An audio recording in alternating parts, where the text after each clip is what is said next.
Y ya vamos a nuestro primer entrevistado, gran amigo, además, Carlos Pérez, ¿sí? Que es director de la Fundación Capital y que también tiene una amplia, vasta trayectoria en el sector público y también en el sector privado, pero fue director de Banco Provincia y ha sido director durante muchos años del Banco Central, especialmente en la época de Martín de Drado. ¿Qué haces, Carlos? Buen día, ¿cómo estás?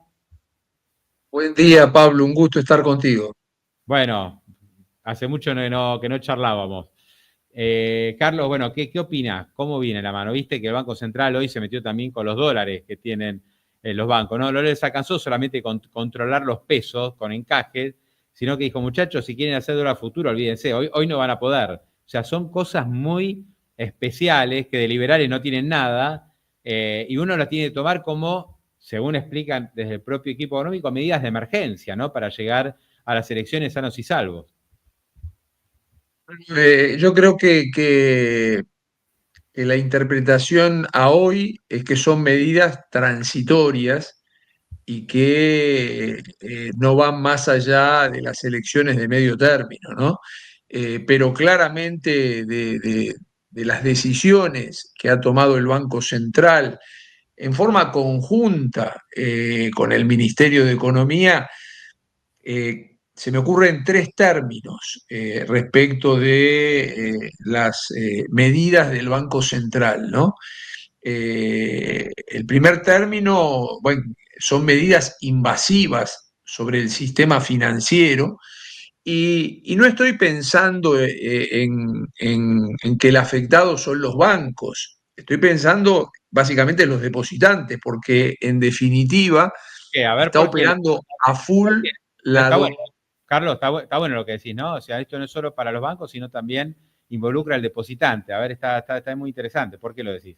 bueno, a ver, lo que está claro es que está operando a full la dominancia fiscal en las aplicaciones del origen, que son los depósitos que tienen los bancos. Claramente, si hay algo que ha caracterizado a este gobierno en tantos meses, digo, más de un año y medio de gestión, fue el crowding in, esto es que fue ganando participación en el activo de los bancos los préstamos al sector privado.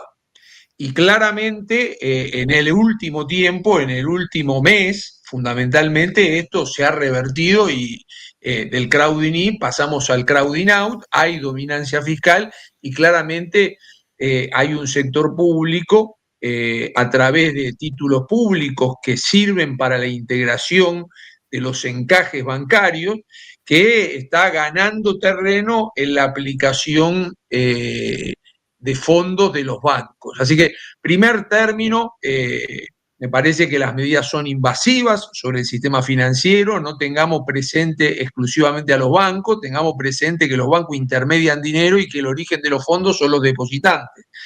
El otro punto que me parece interesante es que son medidas rústicas. En realidad, fíjate que para atender un tema operativo como son las licitaciones, los vencimientos y las licitaciones de deuda pública, están utilizando un instrumento estructural en la política financiera, en la política monetaria, como son los encajes. Digo, claramente los encajes van siendo modificados quincenalmente, te diría, en función de los vencimientos de deuda pública en pesos y de las licitaciones que se van dando, ¿no? Por lo tanto, digo, las características de las medidas, primero te decía invasiva, segundo te decía rústica y tercero cambiantes. Lo que te generan algo de confusión y de incertidumbre, porque fíjate que acá hubo tres circulares importantes en el transcurso de menos de un mes. Primero la A8289, después la comunicación también del Banco Central A8302 y después la comunicación A8306. En menos de un mes. Fíjate que en la primera comunicación el Banco Central te decía, de los encajes que tenés, la parte remunerada baja 4 puntos. Y después te lo compensó subiéndote 3 puntos en la 83.02 y te lo sobrecompensó en la 83.06 subiendo otros 2 puntos, con lo cual medio que fue y vino en esto de los Claro, encajes. Carlos, todo medio improvisado, medio chapucero. Yo decía recién, es un gobierno que decidió colgarse el travesaño, y cuando vos te colgás el travesaño, ya no querés jugar al partido, decís, bueno, que esto se termine lo antes posible, y no te importa, ni las formas te importan. Esto lo graficaste muy bien cuando dijiste se colgaron del travesaño. Es una muy buena figura, Pablo. Pero yo te diría, estas 3 características me parecen objetivas, medidas en un banco central que son invasivas sobre el sector, sobre el sistema financiero, que son rústicas, porque para algo operativo, como son los vencimientos de deuda, las licitaciones de deuda, estás utilizando algo estructural, que es la política de encajes, y también cambiantes, porque van y vienen en las decisiones, ¿no? Y eso genera incertidumbre, genera confusión. Ahora, más allá de esto, de estas características que a ver, es obvio que no son buenas características, hablar de rusticidad, hablar de invasivo, hablar de volátil y cambiante, digo, no son buenas características, no son buenos adjetivos. Lo que uno tiene que reconocer, es que están siendo muy efectivos en el objetivo de secar de pesos al mercado de dinero. Digo, en esto, digo, así como yo te decía, invasivos, rústicos y cambiantes, también hay que reconocer la efectividad secando de pesos la plaza, digo. Sí, Y esto... Carlos, perdón, la contrapartida de secar la cantidad de pesos es tener el dólar planchado como lo tenés hoy. No, a ver, primero, una tasa de interés que no para de subir. Obvio. Digo, una tasa de interés que no para de subir. Agregale otra cuestión sobre la que el Banco Central ya nos informará más adelante en el balance cambiario, pero todo indica que aumentó en el transcurso de agosto su posición vendida a futuro el Banco Central en aproximadamente 2.000 millones de dólares. Venía de una posición vendida a fin de julio de casi 4.000 millones de dólares, debe estar vendido en futuros 6.000 millones de dólares. Es un número importante. Ojo que hoy vencen posiciones abiertas por 2.000 millones de dólares, por lo tanto puede ser que arranque a partir de septiembre con una posición vendida del Banco Central más cercana a los 4.000 millones de dólares. Pero hay una acción muy fuerte en la oferta de dólares futuros del Banco Central que, sumado a secar la plaza de pesos con una tasa de interés que no se cansa de subir, digo, estas son las 2 herramientas que está echando mano y con uso y abuso, te diría, para contener al dólar y para evitar que se vaya acercando al techo de la banda de flotación cambiaria. Claro. A Carlos, te pregunto, ¿no? Porque esto abre un montón de ventanas, hagamos casi un ping-pong, te pido. A ver, pareciera que esto es un vale todo. O sea, mi objetivo es llegar el objetivo del gobierno, no el mío, ¿no? El objetivo del gobierno es, tengo que llegar al 26 de octubre y bueno, tengo que elegir el mal menor. ¿Cuál es el mal menor? Bueno, o una posibilidad que suba el dólar, que deje que el tipo de cambio se vaya a las nubes, que la tasa de interés quede baja y que la inflación suba. Y si no, tengo que subir a las nubes la tasa de interés para que el dólar no me suba, seco la plaza de pesos, reviento el nivel de actividad, porque el nivel de actividad claramente está a la baja, y bueno, el mal menor es ese. Claramente esta es la decisión que tomó el gobierno. Ahora, lo que uno no sabe es si esto es transitorio. Ellos dicen, no, esto va a durar 2 meses, después volvemos a la normalidad, baja la tasa, va a bajar el riesgo país, volvemos a los mercados, Argentina potencia. No lo sabemos. Yo te diría, a ver, como es ping-pong, muy rápido. Lo primero, y vos me lo anticipaste, digo, claramente hay una decisión del gobierno que prioriza la desinflación y la estabilidad cambiaria. Y este objetivo priorizado por el gobierno, como tiene que hacer uso intensivo de la tasa de interés, mata actividad económica. Digo, a ver, está claro que esto tiene implicancia de la actividad económica, que se empezó a mesetar ya en el segundo cuarto del año y ya está cayendo en este tercer cuarto del año. Y así como este año 2025 arrancó con un arrastre estadístico de crecimiento económico de 3 puntos, esto es, el año 2024 le dejó un arrastre de crecimiento de 3 puntos a la economía argentina, esto no lo vamos a tener de cara al 2026, que se lo deje como herencia este año 2025. Entonces, claramente, acá el gobierno prioriza desinflación, estabilidad cambiaria o contención en el avance del precio del dólar, y esto mata actividad económica, digo. Y te diría que hoy por hoy el mercado, la lectura que está haciendo es que claramente estas medidas son de carácter transitorio. Digo, a ver, hoy tenés un mix de tasa de interés, tipo de cambio, que no es sostenible en el tiempo y que post elecciones el mercado está evaluando que ese mix va a cambiar, ese mix tasa de interés, tipo de cambio. Ayer hablaba con alguien, Carlos, que conoce muy bien el funcionamiento de los mercados bursátiles, sobre todo. Me decía, mira, hay que observar con detenimiento el caso de Ecuador. Ecuador tuvo elecciones en abril, se esperaba que gane la candidata de Rafael Correa, ¿sí? Rafael Correa, recordemos, socio de Chávez, socio de Cristina, socio de Evo Morales, todo ese ente de izquierda populista de América Latina en la 2000, 2010, etcétera, Lula, ¿no?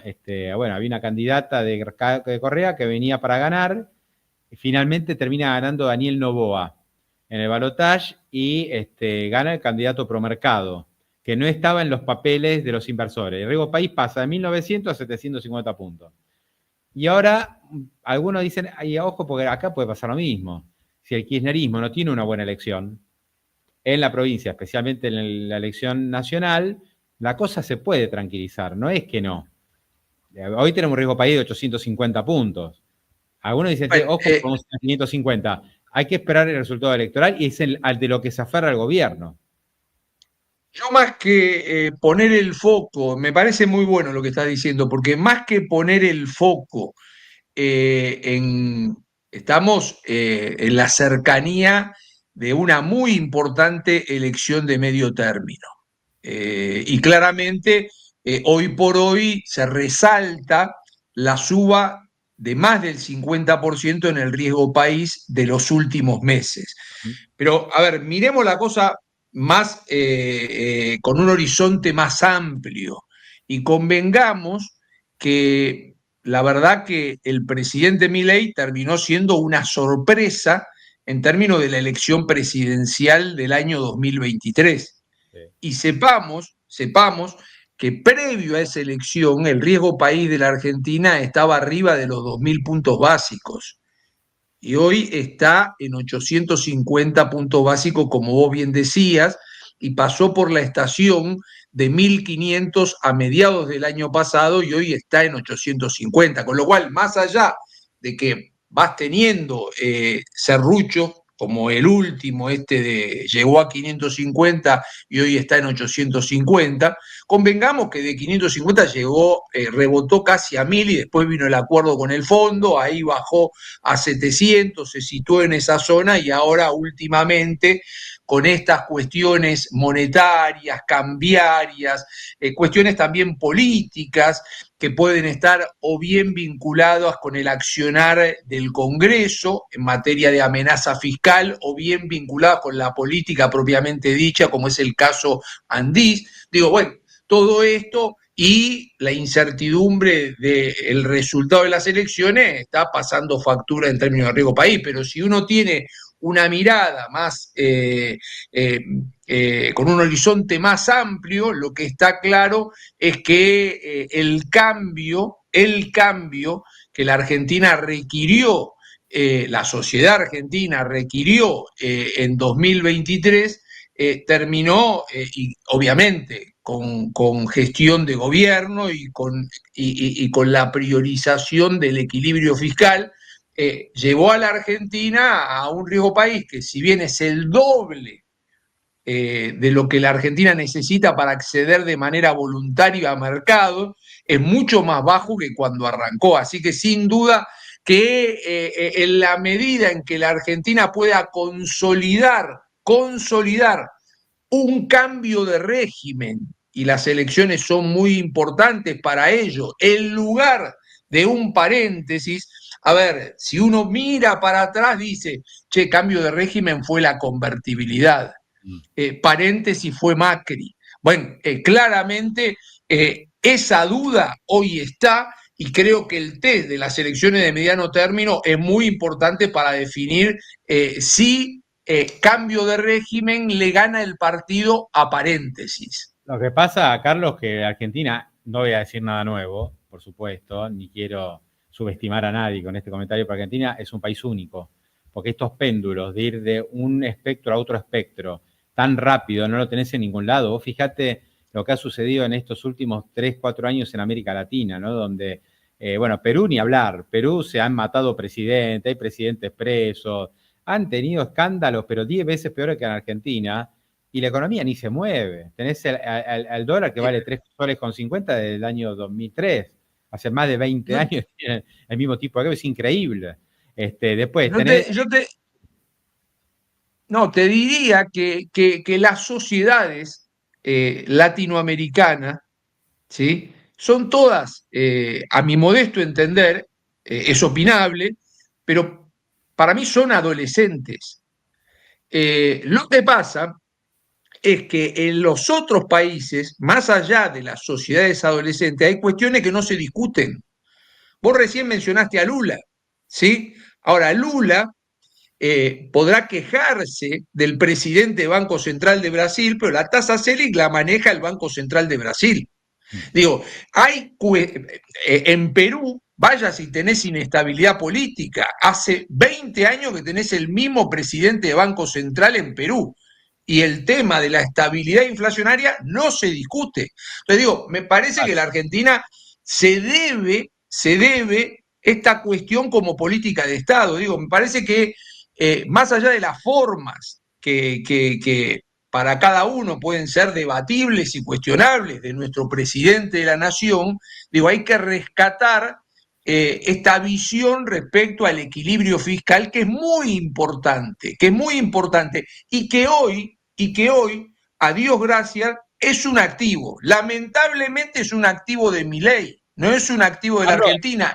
Y el desafío es que sea un activo institucional el equilibrio fiscal. Mira, te voy a trasladar esta pregunta de alguien, Trébol, no sé, debe ser un nombre artístico, pero, o para redes. Pero dice lo siguiente porque es algo que se menciona mucho, que hay también mucha preocupación.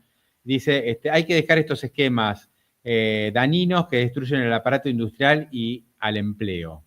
O sea, evidentemente acá se habla algo de más estructural, diciendo, che, este esquema de tipo de cambio por ahí más bajo, apertura comercial, baja de aranceles, todas estas cosas lo que hacen es dañar la industria, la gente va a perder el empleo y vamos a tener menos consumo y todo se va a ir al demonio, como ya ha pasado otras veces en Argentina, porque la convertibilidad no terminó bien.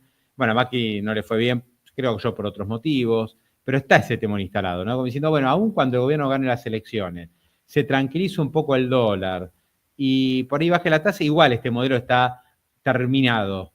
Bueno, hay muchos que piensan así, pero porque evidentemente el sector industrial está sufriendo y va a seguir sufriendo. Yo te diría, Pablo, que necesita un reseteo, más que un modelo económico terminado. Necesita un reseteo. Acá, básicamente, vos recién lo mencionaste. La convertibilidad es una muy buena referencia a tener en cuenta, porque si uno va para atrás 50 años, es la estabilización mejor que hemos tenido o la menos mala, como quiera. El que tiene una opinión positiva dice es la mejor estabilización económica que hemos tenido. Aguantó 10 años. Es la menos mala para aquellos que ponen el foco en el colapso de la convertibilidad. Ahora, la convertibilidad nos dio estabilidad inflacionaria por 10 años y colapsó, con lo cual me parece que mirando esa experiencia uno tiene que decir qué rescato de la convertibilidad y qué descarto de la convertibilidad. En el rescate está claro que las reservas con que respaldaba la convertibilidad a la moneda doméstica, que más que antecedentes tenía prontuario, ¿sí? Se habían quitado 13 ceros, hoy ya nos sobran 3 ceros en nuestra moneda. Digo, me parece que ahí claramente nosotros hoy estamos a mitad de camino. Y este es un desafío que tiene el gobierno hacia adelante, que es acumular más reservas. Cuando vos mirás los países de la región, Brasil, Chile, Perú, Uruguay, México, tienen sus reservas internacionales en torno a los 15 puntos del PBI. La Argentina no llega a 7 puntos del PBI, por lo tanto está a mitad de camino, tiene que acumular reservas. Este es un tema que la convertibilidad lo potenció, logró la estabilidad inflacionaria y que acá estamos a mitad de camino y que tenemos que seguir creciendo en las reservas. El otro tema que te decía, que es un activo de Milei y se tiene que transformar en un activo de la Argentina, es la preocupación por no tener déficit fiscal. Este es un tema muy importante, ahí la convertibilidad falló, este gobierno entendió bien eso, porque la convertibilidad, si querés, era de economistas más sofisticados que los economistas del kirchnerismo. Los economistas del kirchnerismo que decían, emitamos dinero y hacían uso y abuso de la emisión de dinero, y eso nos llevó a inflaciones muy altas. En cambio, en la convertibilidad vos no tuviste emisión monetaria para financiar al fisco, pero sí tuviste uso y abuso de la deuda y el colapso terminó en el default, con lo cual no fue un problema de hiper, pero sí fue un problema de cesación de pago, de reestructuración de la deuda. Y el otro problema de la convertibilidad, que viene muy bien con el tema del empleo, que viene muy bien con el tema de la actividad económica, que viene muy bien con el tema de la competitividad, es que el mix que tenía la convertibilidad de tipo de cambio en su nivel real y productividad económica era un mix que no era sostenible. Digo, era un tipo de cambio real muy bajo para una productividad económica que había mejorado, pero que seguía siendo muy baja. Y este es el desafío que tiene el gobierno. El gobierno necesita, después de las elecciones, resetear este mix. Digo, por supuesto que lo mejor es avanzar en términos de mejorar la productividad económica, porque la alteración del tipo de cambio no es gratuita. Te genera amenaza en materia del pass-through, en materia de cuánto traslada inflación, pero claramente el cóctel que hoy tenés de nivel de tipo de cambio real con una productividad económica muy baja que hoy tiene la Argentina no es sostenible y deberá ser reformulado post elecciones. Bien, bien. Carlos, uno, viste, siempre apela a tener memoria a la hora de votar.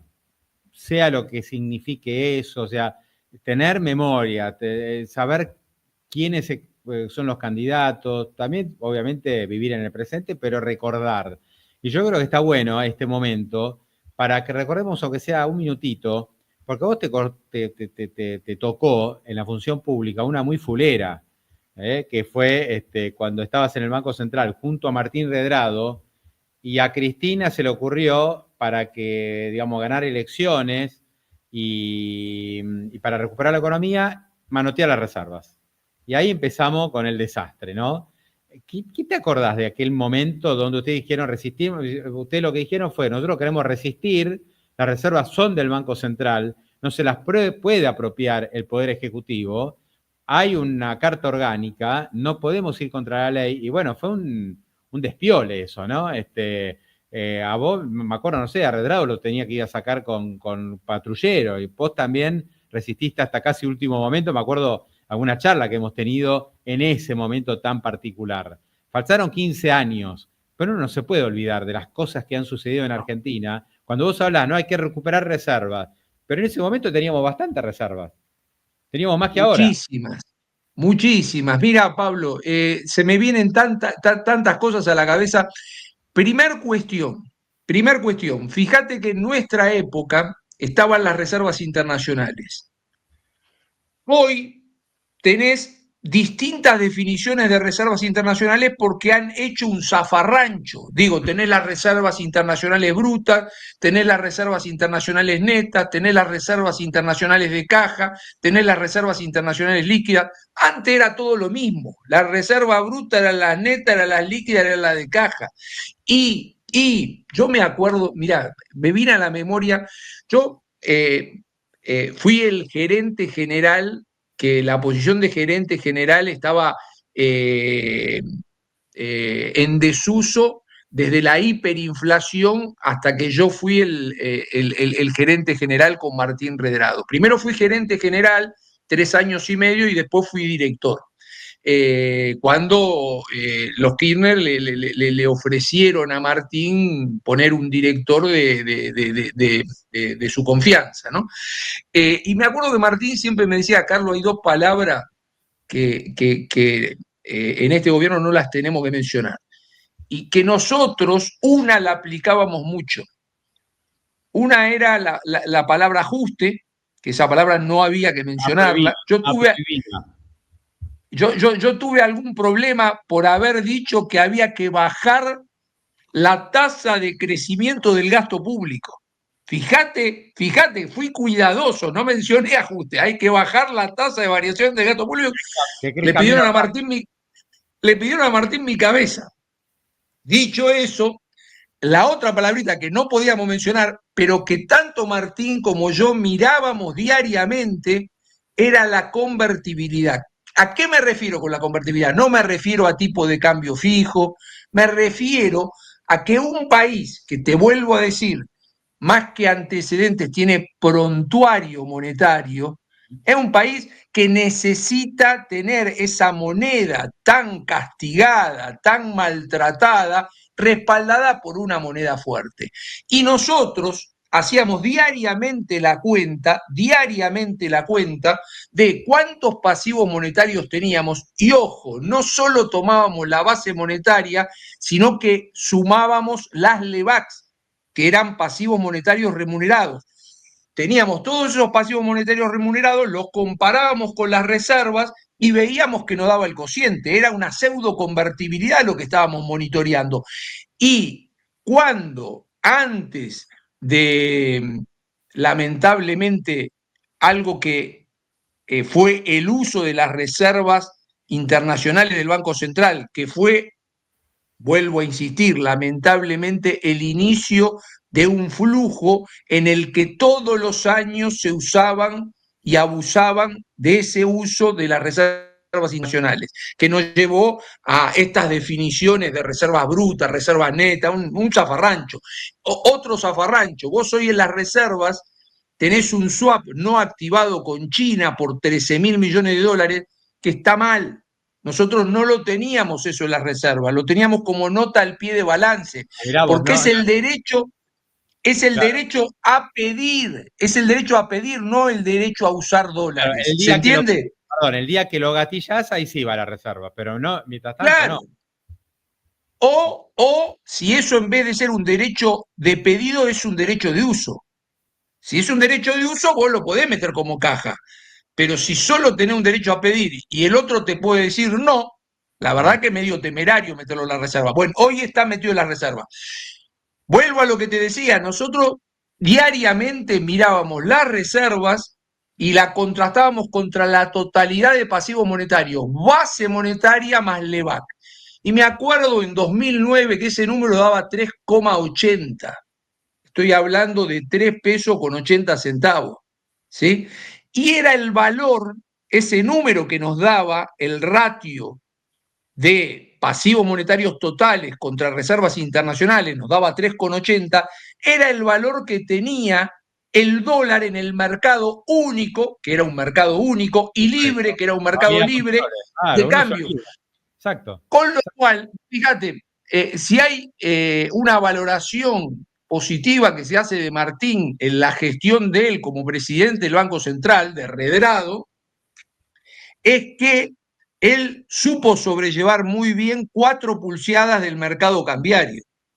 Y claramente hubo pericia de parte de él que hasta se instalaba en la mesa para las estrategias de cómo minimizaba los costos de la pulseada cambiaria, eso requiere de pericia, pero también en la intimidad, cuando hablábamos, yo le decía, bueno, Martín, tu pericia es muy buena, pero también tenemos que reconocer que vamos a jugar al truco y tenemos el as de espada y el as de basto. Porque si vos tenés reservas que te respaldan enteramente a los pasivos monetarios, no solo la base, sino las LEVAC, y bueno, está claro que Carlos, vas a terminar ganando. La última, ayer, bueno, hace un par de días estuve en un evento que moderé de la Cámara de Agentes de Bolsa, me tocó estar en una charla con Ricardo Arriazu, y él decía, hay que estar tranquilos, el techo de la banda no se va a tocar porque el Banco Central tiene reservas líquidas, vos lo mencionaste recién, líquidas, de 25.000 millones de dólares. O sea, pueden venir todos los pesos que circulan a comprar dólares y tener reservas líquidas. Bueno, dentro de esa reserva líquida está la del Fondo Monetario, están los encajes, hay un poco de todo ahí. Pero es como que el gobierno... A nosotros nos da algo menos de 20.000 millones de dólares, pero es un número muy importante teniendo en cuenta que la liberación del cepo que se decidió es parcial solo para personas humanas y que la demanda potencial de dólares con los pesos que tienen las personas humanas, sea en plazo fijo o sea en títulos cortos, en pesos como las LECAP, son 22 billones de pesos. Entonces, cuando uno compara un número que supera los 15.000 millones de dólares contra 22 billones de pesos, en realidad es como que la oferta potencial con la demanda potencial de dólares está en equilibrio. Por supuesto que hay un mañana poselecciones porque hay que seguir avanzando en un régimen cambiario que vaya migrando hacia una flotación más fuerte y adicionalmente con menos restricciones cambiarias e ir liberando también gradualmente. Ya está personas humanas, hay que empezar a avanzar con personas jurídicas, empresas, ¿no? Pero digo, lo que Ricardo Arriazu señala, lo señala bien, digo, acá hoy por hoy lo que esto es muy importante, porque digo, antes que te pulseen y que vos tengas que dar la pulseada, es importante evitar la pulseada. Obvio. Porque claramente, aún ganando la pulseada, la autoridad monetaria tiene costo en materia de actividad económica. Por eso yo te decía que lo de Martín Redrado era meritorio en términos de tratar de evitar los daños menores en materia de actividad económica y de que la pulseada en realidad se dé cuando Carlos, claro, era inevitable. Ya hubo... Me parece que el gobierno acá lo que sí está haciendo, es tratar de tomar medidas que te decía, que eran invasivas, que eran rústicas y que eran cambiantes, pero está tomando medidas que tienen una efectividad muy grande en términos de secar la plaza de pesos, en términos de subir la tasa de interés, en términos de actuar en el mercado de dólar futuro, que de algún modo lo que buscan es evitar que se llegue al techo de la banda. Digo, está claro que en el techo de la banda hay dólares líquidos para enfrentar la demanda potencial de dólares, pero eso ya incluso le genera más costo en materia de actividad económica, que ya lo estás teniendo y que ya el gobierno ha elegido. Estabilidad cambiaria y desinflación mata a actividad económica. Una cosa que me parece muy importante, Pablo, en la reelección de Carlos Menem, estamos hablando del año 1995, hace 30 años, la sociedad ponderó más la estabilidad que el crecimiento económico. Ese año que fue reelecto Carlos Menem, ¿sí?, la recesión económica que tuvo la Argentina fue muy importante. Se priorizó la estabilidad inflacionaria. Digo, acá claramente lo que estás teniendo es un proceso de estabilización que es objetivo, en un trimestre que estamos transitando donde la actividad económica está resentida. Digo, nada, me parece que está claro que, bueno, habrá que ver si repite el comportamiento en las elecciones de la sociedad de lo que fue en su momento ese comportamiento y esa acción que le permitió la reelección a Carlos Menem. Digo, ni bueno ni malo, digo, me parece que está claro que en esta elección la sociedad a la hora de votar va a tener que pensar en términos de si prioriza o pondera más la estabilidad o pondera más la actividad económica, ¿no? Clarísimo. Carlos, un placer, ¿eh? Gracias por esta charla. Muy, muy interesante como siempre. Pablo, lo mismo, siempre es un gusto y que les vaya lindo, ¿eh? Gracias. Buen fin de semana. Hasta luego.